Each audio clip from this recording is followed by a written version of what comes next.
Let's get started creating a new control chart. Once you have your new database and laboratory structure planned out, you can open the database. It will default to this database in the future when you open PMAP. To start a new control chart, be sure that you have your inventory and plan sketched out. You can use the PMAP Measurement Assurance System Inventory Excel file as a tool. You may want to add some additional fields and notes for guidance on that file. First, select the File menu option.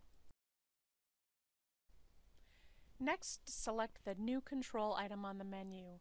In the future, you can also select the F3 function key rather than using the mouse. When you press the new control menu item, a control settings page will pop up. It will be on the first page, Main. You can see the links on the right-hand side of this pop-up for all 4 pages in the control database. We'll go through all 4 pages. Page 1 is the main page. It will be important to identify what's needed ahead of time on all of the pages so that you have all the data handy. You can use the checklist and inventory files provided. Something to keep in mind is that a PMAP control is interchangeable with control chart or a control standard.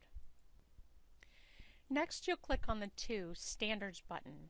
The second page in the Control Settings tab is the place for entering information about the standards, their location in the laboratory, and the instrument, when applicable, that is used in the process.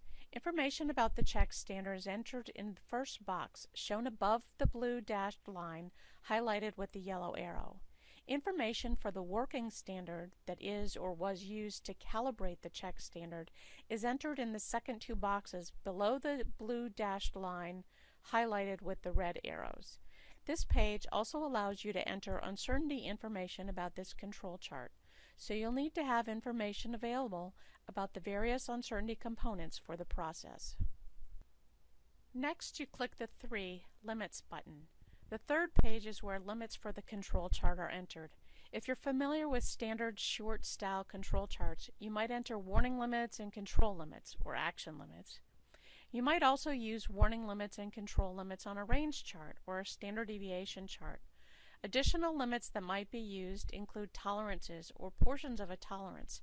The grayed out boxes can also be automatically entered if that choice is selected on graph scaling.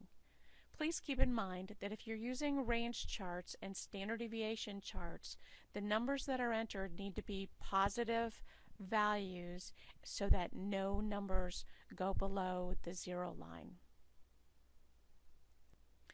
When you have clicked the Other button, the 4th page will show. This is the Control Settings tab for entering information about the laboratory, operator, and any notes that are applicable for that particular process. Keep in mind that the title and subtitle on the graph are especially important. For example, you might also want to maintain configuration status for a balance here so that you can go back and track what were the configuration settings for that particular statistical analysis. Once you're done, click the OK button.